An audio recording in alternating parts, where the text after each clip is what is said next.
기독교의 가장 핵심적인 문제는 죄입니다. 인간과 세상의 모든 문제의 근원이 죄에 있기 때문에 그렇습니다.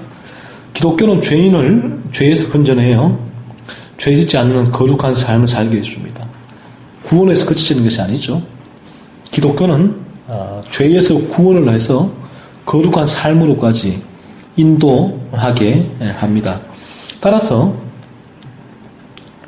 인간은 도덕과 윤리와 교육으로 절대로 거룩하고 선한 삶을 살 수가 없는 법이에요. 왜냐하면 이 죄의 지배 가운데 놓여있기 때문에 그런 것이죠. 그래서 인간이 중생하지 않으면 인간은 죄인으로서 죄의 지배를 받으며 죄짓다가 죄로 말미암아 영원한 지옥에 떨어지고야 말 것입니다. 그래서 사도 요한도 지금 죄 문제를 다루고 있는 거예요. 사도 요한이 이 서신서를 기록한 목적이 1절에 나오고 있습니다. 나의 자녀들아, 내가 이것을 너희에게 쓰면 너희로 죄를 범하지 않게 하려 함이라 라고 말씀을 하고 있죠. 요한 1서의 수신자는 정확하게 누구인지는 밝혀져 있지는 않지만 나의 자녀들아 라는 호칭과 전반적인 내용을 통하여서 볼 때 이 편지의 수신자는 중생한 신자들로 이루어진 기독교 공동체라는 사실을 알게 됩니다. 이 서신을 기록한 목적은 나의 자녀들, 즉 중생한 신자들이 죄를 범하지 않게 하라는 것이라고 말씀을 해요. 여기에서 하나님께서 왜 이 세상에 원죄를 안고 태어난 지옥길로 가고 있는 죄인을 선택해서 중생시키는지 그 이유를 알 수 있습니다. 하나님께서 죄인을 중생케 하는 목적이죠. 하나님께서 우리를 구원하시는 이유는 죄를 범하지 않게 하기 위함이에요. 모든 기독교의 근원적인 문제가 죄에 있기 때문에 하나님은 우리를 그 죄에서 건져내어 중생시켜서 죄를 범하지 않는 존재로 만드시기 위해서 우리를 중생시키고 회심시키는 거예요. 거룩한 삶을 살도록 우리를 구원해 주셨습니다. 따라서 그리스도를 믿어서 중생하게 되면 그 사람은 죄를 범하지 않는 거룩한 삶이 그의 목표가 되는 거예요. 중생한 마음에는 그런 삶의 목표와 동기가 생기는 것입니다. 중생한 신자는 죄를 범하지 않는 거룩한 삶을 살아가게 되지만 한 가지 난제가 있습니다.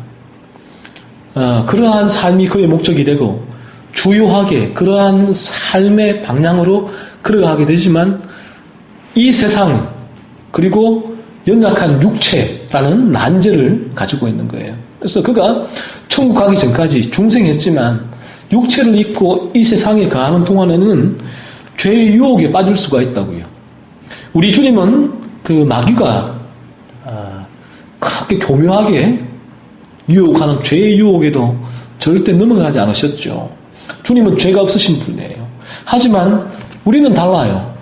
우리는 연약한 인간이기 때문에 중생했지만 이 마귀에 유혹하는 그 죄에 넘어질 수도 있는 거예요. 빠질 수 있는 것입니다.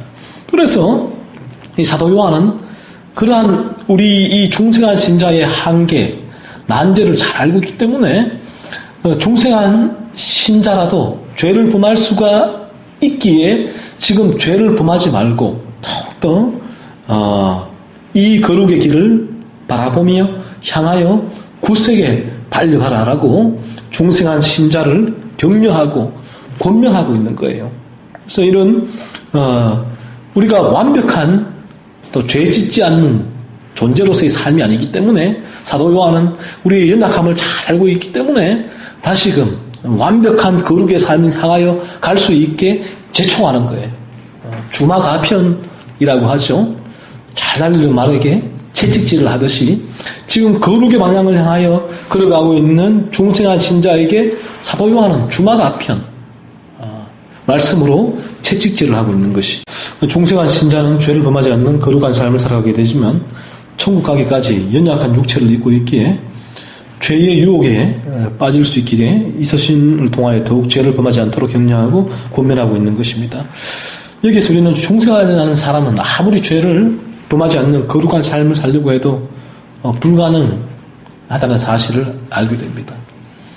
그러니까 이 세상에서 이 도덕과 어떤 윤리, 교육, 또 종교로도 불가능해요. 중생하지 않게 되면 이 죄 짓는 삶에서 벗어날 수가 없는 거예요.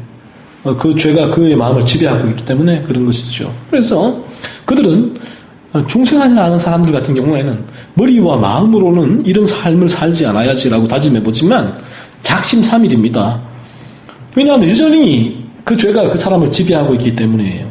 때로는 하나님께서 세상 모든 사람에게 허락해 주신 양심과 이성과 법에 의해서 중생하지 않은 사람이라도 가책과 찔림을 받는다고요. 그러면 그 가책과 찔림을 받게 되면 더 이상 이런 삶을 살지 않아야지. 더 이상 이런 방탕하고 죄 짓는 이런 비참한 삶을 살지 않아야지라고 결단은 해요. 하지만 불가능한 것입니다. 작심삼일이에요. 모태에서 태어난 인간, 자연인 안에는 죄를 이길 수 있는 능력이 없기 때문입니다. 그러나 이런 죄인이 진실로 예수님을 믿어 중생하게 되면 예수님의 생명이 그의 마음에 들어오게 되는 거예요. 거룩의 씨앗이 심어집니다. 그러면 그때부터 그에게는 놀라운 변화가 일어나게 돼요. 그의 마음에 거룩함을 향한 열정과 열망이 생겨나는 것이죠. 죄를 짓지 않겠다는 강력한 결단과 실천이 따라오게 됩니다. 그때부터 내가 주님을 나의 구주로 진실로 믿어서 예수의 생명이 내 안에 들어오게 되면 그 생명이 나에게 거룩함을 향한 강렬한 욕구를 일으키는 것이죠. 이런 변화가 일어나게 되는 것입니다. 내가 해야지가 아니라 내 안에서 그런 욕구가 저절로 자발적으로 일어나게 되는 것입니다. 더 이상 과거처럼 예전처럼 죄가 그를 지배하지 못하죠.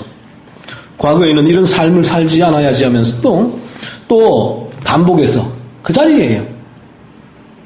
그 자리에서 벗어나야지 하는데 좀 지나면 다시 그 자리 계속해서 다람쥐 쳇바퀴 도는 삶이죠. 하지만 중생한 이후로는 강력하게 그의 마음에서 죄가 무력하게 됩니다. 죄 짓지 않는 거룩한 삶이 그의 삶이 추구하는 바가 되는 것이죠. 과거에는 죄가 주는 쾌락 안에서 행복과 만족을 누렸지만 이제는 성령께서 주시는 거룩함 안에서 행복과 만족을 누리게 됩니다.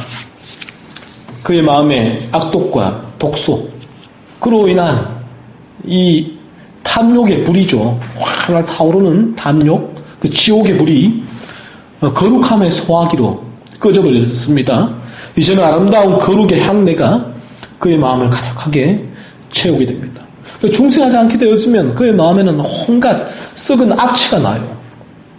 겉은 좋은 옷, 양복을 입고 향수를 바르고 또 화장을 하고 머리를 다듬고 아름다운 옷을 입고 그래서 겉으로는 아름다운 향내가 나는 것 같지만 중생하지 않으면 그 마음에는 온갖 썩은 악취가 나는 거예요.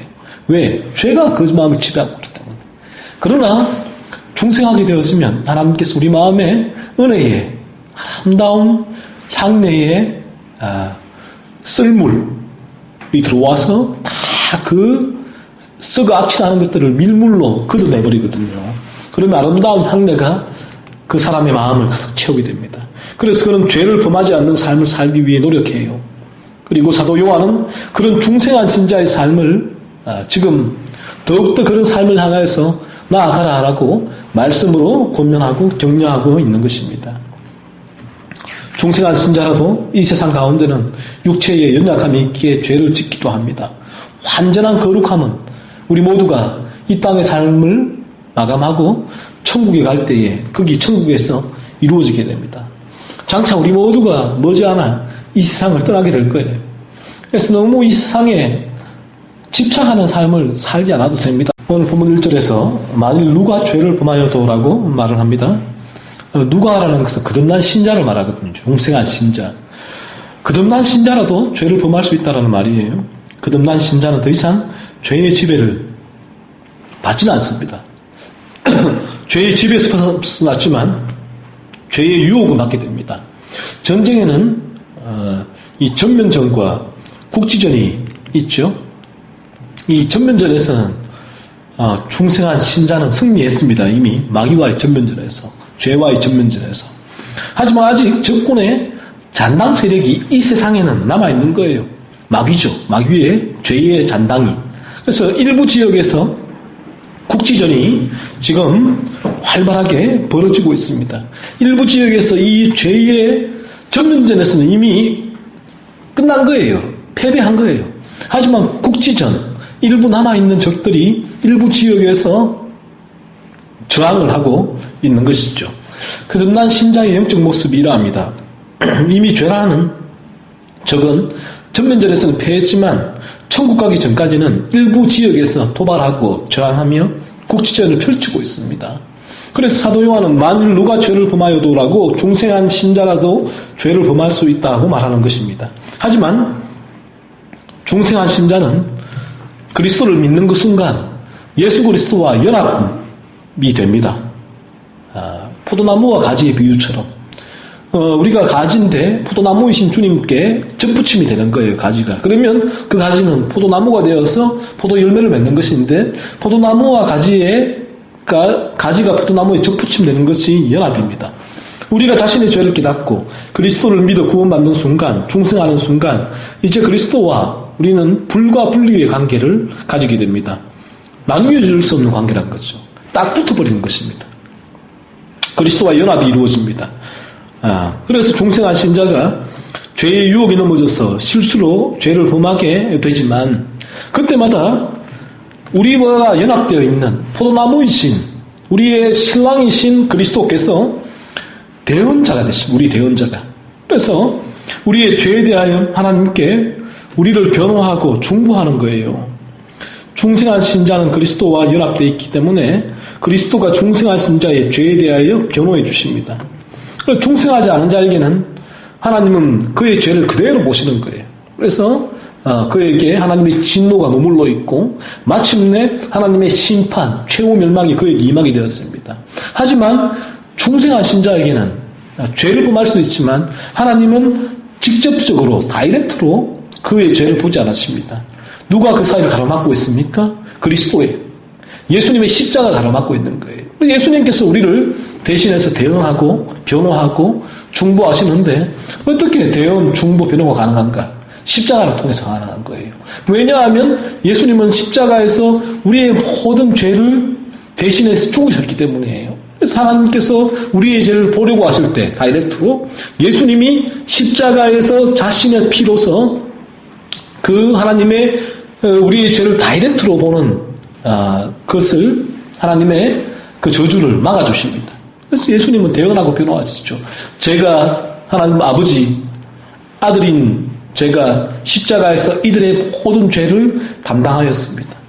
이들의 모든 죄가 십자가에서 저의 보혈로 씻김 바 되었습니다. 이들의 모든 죄를 대신해서 제가 십자가에서 죽었습니다. 이제 이들은 죄사함을 받았습니다. 저의 보혈을 믿음으로, 저의 십자가의 대속을 믿음으로 죄사함을 받았습니다. 그러니까 하나님 아버지는 그리스도의 그 대언, 변호를 보시고 우리에게 죄를 묻지 않으시는 거죠. 만약에 그리스도가 하나님과 우리 사이의 중간에 계시지 않는다면 어떻게 될까요? 하나님의 그 무시무시한 진노의 잔이 로마서의 바울의 말처럼 우리의 머리 위에 날마다 놓여져 있고 언제 쏟아질지 모르는 거예요. 마침내 심판의 날 그 진노의 잔이 쏟아지게 되었으면 우리는 영원한 멸망, 지옥에 가게 될 것입니다. 그래서 오늘 이 본문에서도 우리 주님은 화목제물이다라고 말씀하고 있잖아요. 무슨 말입니까? 화목이 화해거든요.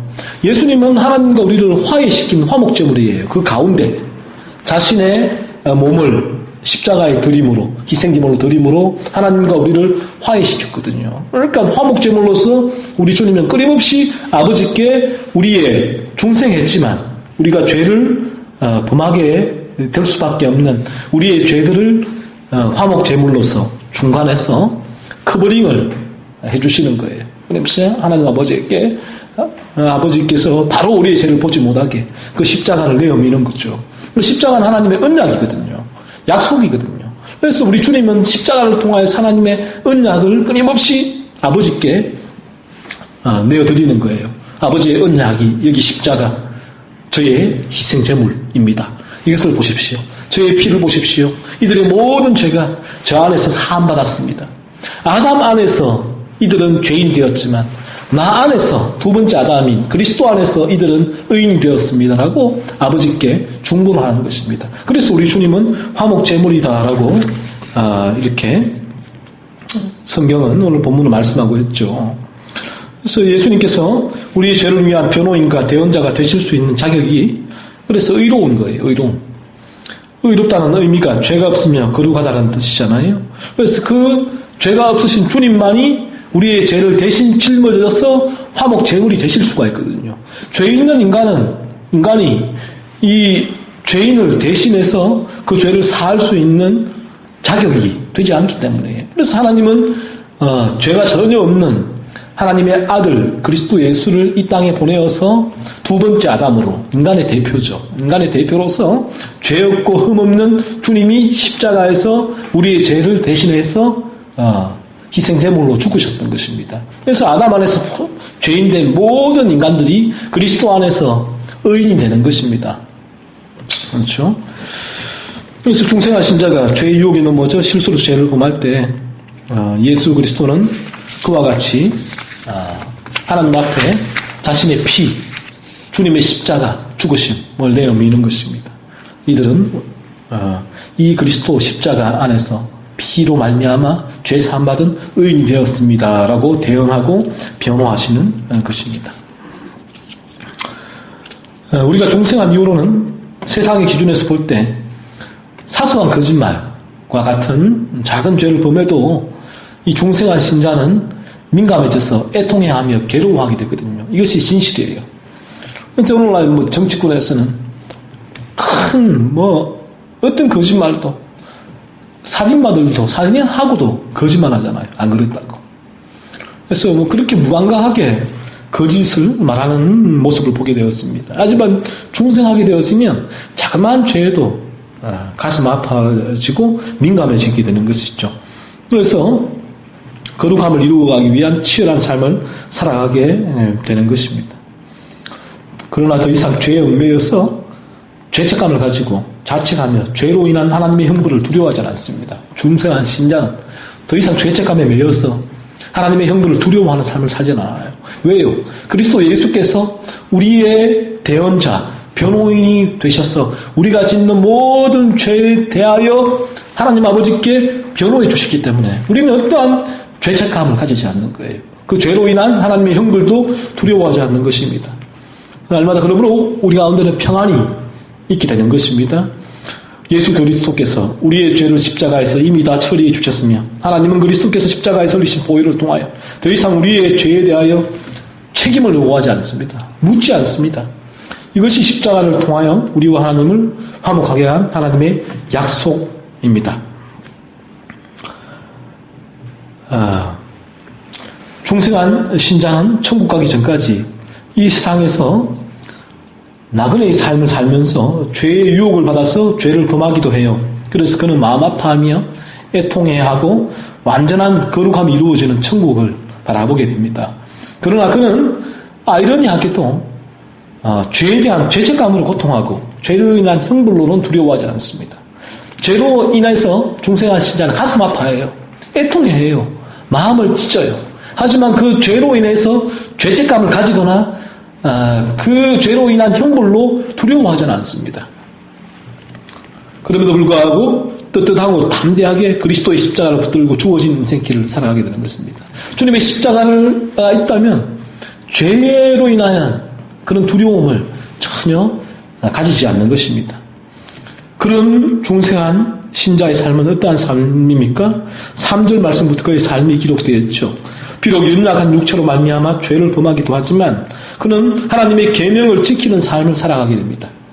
이러한 방향성이 그에게 생기게 됩니다. 하나님의 그 계명, 말씀을 지키고자 하는 욕구가 그의 마음에 일어나게 되는 것이죠. 이것은 이론이나 논리가 아니에요. 머리로 아는 것이 아니라 실제로 우리의 삶 가운데서 일어나는 일입니다. 그래서 기독교는 삶을 변화시키는 경험의 종교예요. 이론과 논리와 지성의 종교가 아니라 우리의 삶이 변화되는 경험의 종교이고 능력의 종교이고 생명의 종교입니다. 3절과 4절에서 하나님을 안다는 말은 중생했다는 말이죠. 그러나 자신이 중생했다고 믿는 상당수의 사람들 중에 중생의 증거가 없는 사람들이 너무나 많아요. 교회 축사가에서 나는 중생했다라고 말을 하지만 그러나 그에게서 중생의 오늘 이 하나님의 말씀 가운데서 이제 확인할 수 있는 증거가 없는 사람들이 너무나 많다는 것입니다. 3절과 4절에서 하나님을 아는 자, 중생한 자의 증거는 하나님의 계명을 지키는 것이라고 말씀합니다. 삶에서 실제적인 변화가 있는 자, 삶에서 죄에 대하여 애통하고 통회하는 자, 죄를 미워하는 자, 거룩함을 추구하며 살아가는 자, 하나님의 말씀에 순종하는 자가 거듭난 자라고 성경은 말씀합니다. 아무리 그가 입술로 신앙 고백을 하고 성경을 통째로 달달 외우고 찬양을 흥얼거리고 새벽 기도를 나오고 평생을 교회에 다닌다고 해도 만약 그에게 하나님의 말씀에 순종하는 삶이 보여지지 않는다면 그의 신앙 고백은 거짓말이란 것입니다. 4절에도 보세요. 그를 아노라 하고 그의 계명을 지키지 아니하는 자는 거짓말하는 자요 진리가 그 속에 있지 아니하다라고 말씀을 합니다. 오늘날 하나님을 안다고 말하는 사람들, 구원받았다고 확신하는 사람들, 신앙 고백하는 사람들, 교회에 출석하는 사람들이 얼마나 많이 있습니까? 하지만 그들에게서 하나님의 계명을 지키는 삶이 동반되지 않는다면 그들의 말은 거짓말이다라고 사도 요한은 지금 말씀하고 있잖아요. 복음 진리가 그 마음에 없는 거예요. 5절에서는 우리가 하나님 안에 있는 줄을 알게 되는 유일한 시금석은 하나님의 말씀을 지키는가 그렇지 않은가 하는 것이라고 말씀을 해요. 그래서 6절처럼 하나님 안에 산다고 하는 자, 거듭난 자, 구원받은 자는 그가 행하시는 대로, 즉 그가 누군가 하면 그리스도께서 행하시는 대로 그도 행하게 된다라고 말씀을 하잖아요. 그리스도를 닮고자 하는 강렬한 욕구가 그의 마음 가운데 일어나게 되고 그래서 그리스도를 닮은 거룩한 삶을 살아가기 시작하는 것입니다. 그리스도를 닮아가는 삶이 그에게서 이루어지는 거예요. 그래서 변화가 일어난 거죠. 그래서 그가 변화되어지면 그가 속한 공동체에도 변화가 일어나게 되는 것입니다. 자신의 죄를 깨닫고 그리스도를 믿어 구원받아 거룩한 삶을 살아갈 수 있는 것이에요. 그러한 삶을 살아갈 수 있기를 소원합니다.